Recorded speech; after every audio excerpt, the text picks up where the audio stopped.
Bonjour à tous, je suis Maxime Tesser, je travaille au Centre de référence maladies rares syndrome néphrotique idiopathique du CHU de Nice et je vais vous parler aujourd'hui du programme que nous avons mis en place pour les patients atteints de syndrome néphrotique. Je remercie la filière Orchid de me donner l'opportunité de présenter ce programme aujourd'hui. À qui s'adresse ce programme? Ce programme s'adresse à tous les patients atteints de GEM, HSF ou LGM, et ce à n'importe quel moment de la prise en charge, qu'il s'agisse du diagnostic initial, d'une rechute ou du suivi. Les familles et les aidants des patients sont également invités à participer à ce programme s'ils le souhaitent. Pour rejoindre ce programme, il suffit d'avoir au préalable rempli un consentement de participation. C'est au néphrologue référent de faire signer au patient le document et de nous le renvoyer par mail. Suite à ça, notre équipe réalise un bilan éducatif partagé avec le patient en téléconsultation. Le but est d'apprendre à connaître le patient, ses attentes et ses problématiques afin de lui proposer un programme adapté. Des séances sont organisées ensuite tous les mois. Elles durent environ 1h30, 2 heures. Il y a une séance médicale et une séance paramédicale. Entre 5 et 10 patients participent simultanément à une séance. Et les séances sont organisées à la fois en présentiel, notamment pour les patients suivis à Nice, mais également en ligne, via Teams. Pour les séances en ligne, il suffit de cliquer sur le lien qui sera envoyé au préalable. Il n'y a absolument rien à télécharger. Ce programme est ouvert aux patients extérieurs au CHU de Nice et nous vous invitons à le proposer à tous vos patients atteints de syndrome néphrotique. Voici les différents thèmes que nous abordons au cours de ce programme. Nous parlons des bases de la maladie et de la prise en charge, donc avec nous, médecins néphrologues, comme intervenants. Nous abordons les traitements symptomatiques et curatifs avec l'aide d'une pharmacienne. Avec les diététiciennes, nous abordons les règles hygiéno-diététiques et le régime hyposodé. Nous abordons également l'intérêt de la vaccination et la place de la médecine du travail avec un médecin du travail. Nous avons également pour projet de former un patient à l'éducation thérapeutique afin qu'il intervienne dans le programme et qu'il expose aux autres patients son vécu de la maladie et ses moyens de faire face aux problématiques imposées par la maladie. Voici les chiffres pour notre centre. Nous avons inclus au total 46 GEM, 17 ont terminé le programme, c'est-à-dire qu'ils ont eu les 2 séances. Et nous avons inclus 14 patients avec une HSF ou une LGM, dont 5 ont terminé le programme. Nous avons réalisé 13 séances depuis le début du programme, le 13 décembre 2021, donc ça fait maintenant un an. Voici notre site internet, donc vous voyez l'adresse au-dessus de la diapositive, où vous pouvez retrouver toutes les modalités d'inscription de vos patients. Donc vous allez dans l'onglet Espace professionnel et vous cliquez sur Éducation thérapeutique. Vous tombez sur cette page où vous pouvez télécharger le consentement ici et nous le renvoyer à une des 2 adresses mail renseignées ici. Voici le consentement donc, qui est à faire signer par le patient et à nous renvoyer par mail. Je vous remercie. Je remercie la filière Orchid de nous avoir soutenus pour la mise en place de ce programme. Et vous retrouvez ici notre adresse mail, notre site internet et notre numéro de téléphone. N'hésitez surtout pas à nous contacter si besoin. Bonne journée.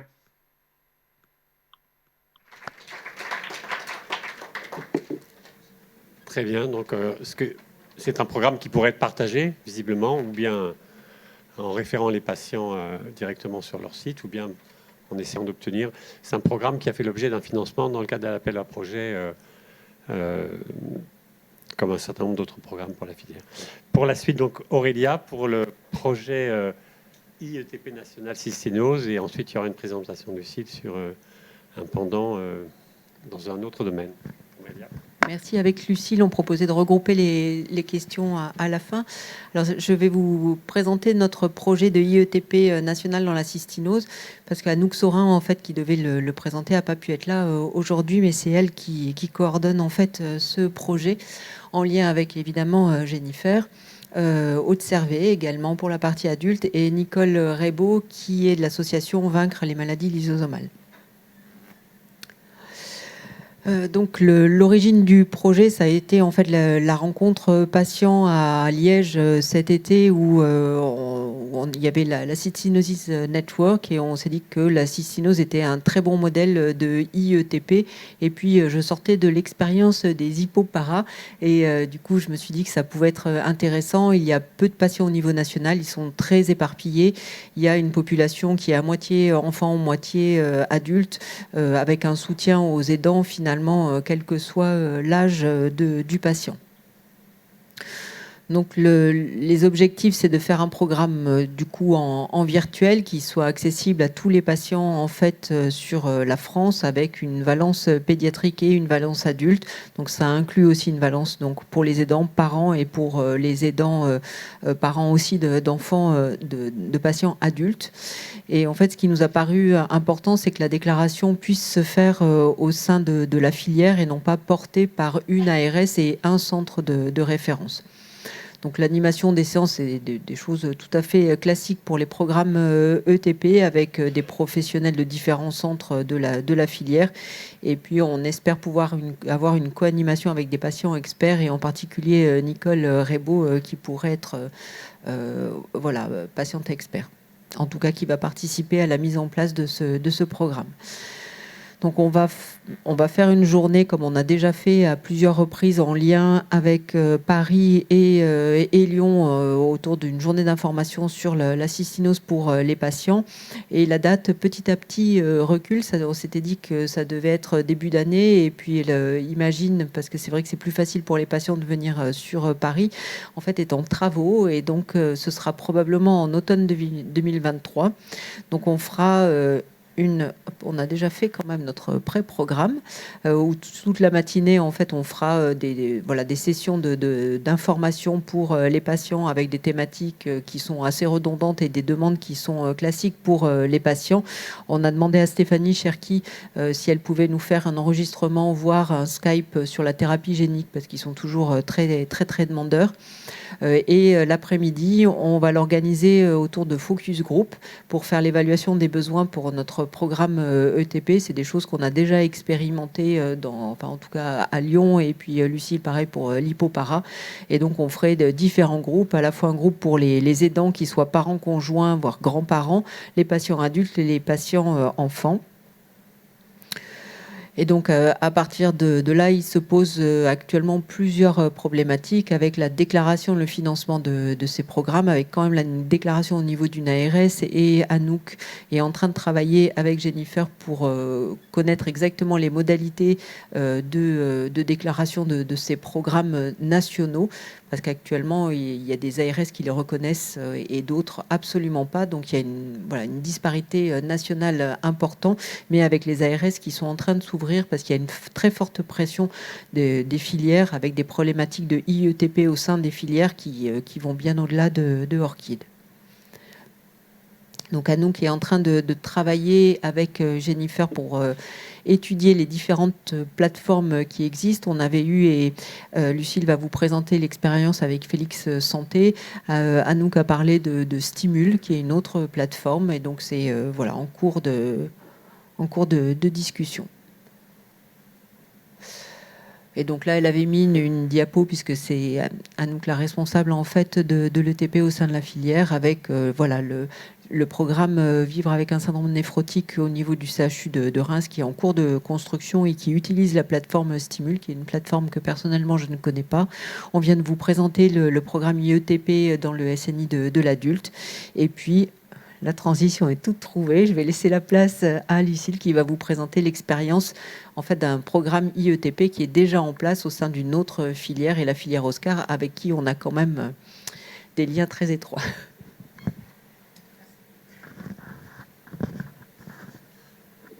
Merci. Du coup, transition parfaite. Et effectivement, comme ça, on fait toutes les questions à la fin parce qu'on va être assez redondante aussi. Donc là aussi, moi, je fais un deuxième choix. Je remplace Anouk qui ne pouvait pas être là aujourd'hui. Donc, je vais vous parler de notre IETP, du coup, dans l'hypoparathyroïdie. Alors, j'ai fait court pour retenir en 5 minutes, mais l'hypoparathyroïdie, vous ne connaissez peut-être pas. C'est une maladie rare qui est dans 2/3 des cas post-chirurgicales après une chirurgie thyroïdienne. Et il y a en fait des symptômes très importants chez les patients avec une altération importante de la qualité de vie, des douleurs chroniques, des crampes, des maux de tête, des paresthésies, des hospitalisations pour tétanie, un brouillard cérébral. Enfin, je peux vous lancer 4 diapos de symptômes. Et donc, c'est très invalidant pour les patients. Et donc, il y avait vraiment besoin d'un programme d'éducation thérapeutique, puisque le but de l'ETP, c'est quand même d'améliorer la qualité de vie.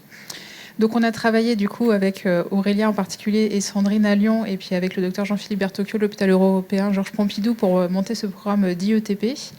On a énormément travaillé avec l'association Hypoparathyroïdisme France, qui donc nous ont aidés à chaque étape et qui co-anime quasiment tous les ateliers avec du coup les soignants. Et donc on a fait des focus group. Donc en gros on a fait des réunions Zoom pour discuter un petit peu de quels étaient les besoins des patients. Et en fait on s'est rendu compte au cours de ces focus group qu'il y avait des choses qui nous paraissaient essentielles, mais finalement pour les patients il y en avait d'autres qui étaient bien plus essentielles et qui revenaient au début. Donc c'était vraiment une étape vraiment importante. On a rédigé le référentiel de compétences pour faire après le découpage et le programme des ateliers. Alors moi j'étais complètement nouvelle dans l'ETP, c'était pas du tout quelque chose que je connaissais. Il fallait non seulement se lancer dans l'ETP, mais en plus dans l'IETP national. Donc c'était un petit peu le grand saut pour moi.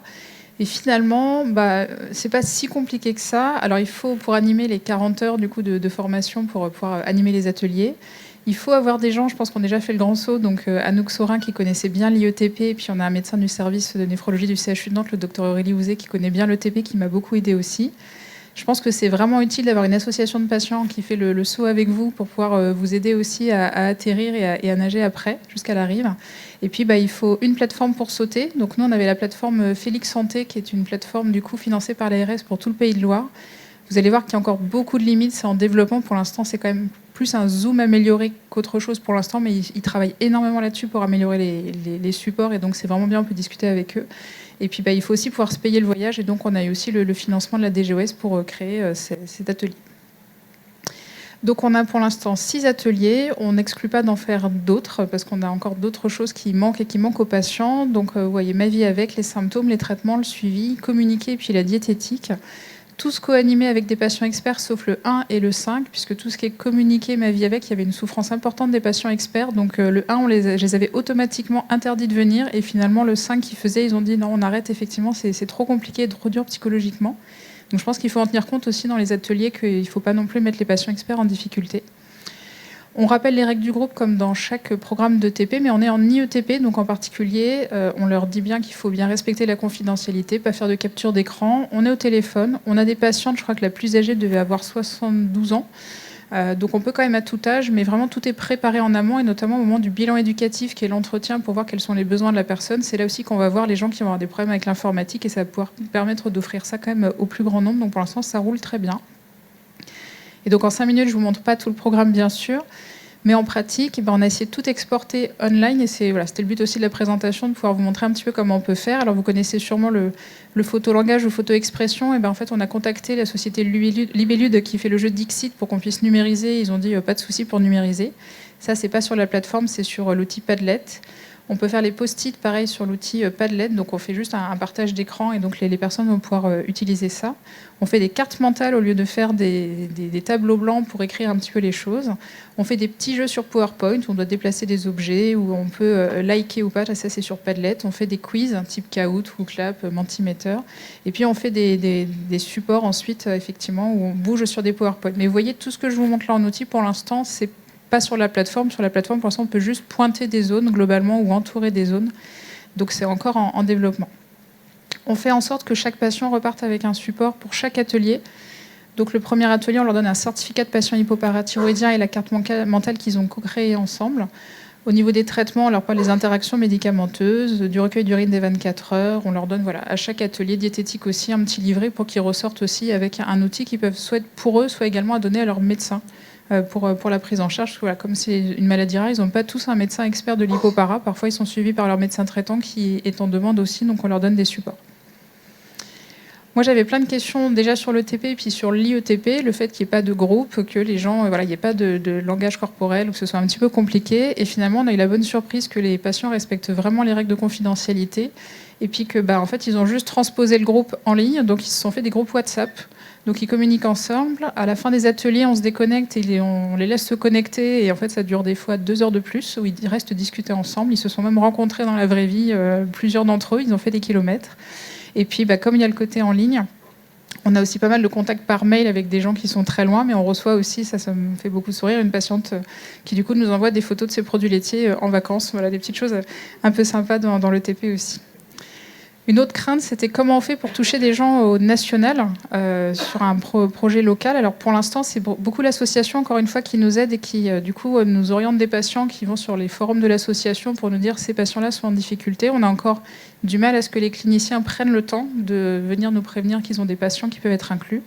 On a essayé d'autonomiser au maximum, c'est-à-dire qu'on a fait tout un formulaire qui est accessible par les patients directement, et la seule condition, c'est qu'ils nous mettent un courrier médical et une ordonnance pour qu'on soit sûr que ce soit une hypopara et pas une hyperpara, une pseudo, etc. Voilà. Et donc là, vous avez un point égale un patient. Là, on est à 25 patients pour l'instant. Alors, il y a un gros biais de recrutement de région ouest, forcément, puisque c'est là que j'ai pas mal de patients et que j'avais envie de les inclure aussi. On n'a pas encore touché les Parisiens, mais ça va venir, j'espère. Mais sinon, on a quand même réussi quand même à toucher du monde au national. L'évaluation donc est en cours, de voir un peu est-ce que c'est utile, tout ça. Donc on leur fait des questionnaires SF36, pareil, qu'ils reçoivent en automatique initialement à la fin, à 3 mois, à 6 mois. Et on fait une étoile de compétences aussi avant l'éducation thérapeutique et puis après aussi sur le bilan de fin. On a l'impression que c'est mieux. Après, il faut voir sur le long cours parce qu'il y a aussi beaucoup de fluctuations dans l'hypopara. Donc là, j'aurai plus de données, je pense, l'année prochaine. Et donc, les perspectives pour Orchid, c'est de faire la même chose, notamment sur la cystinose et puis peut-être pour d'autres projets. Donc, il y a toute la question de la plateforme, effectivement, qui est en discussion avec les devis qui sont en cours.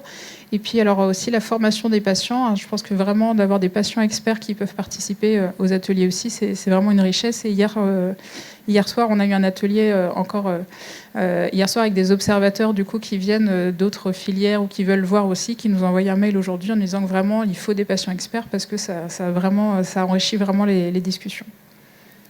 Et donc, pour finir, c'est un autre support qu'on va transposer aussi à la filière Orchid. Donc là, c'est hors programme ETP. C'est une petite vidéo de vulgarisation qu'on a fait avec Anouk Saurin. On a appelé ça le « Je vis avec ». Il y en a d'autres qui sont en cours dans les maladies rares ou pas rares. On est en train de monter ça. Et en pratique, vous pourrez aller voir sur le QR code. C'est en 3 minutes.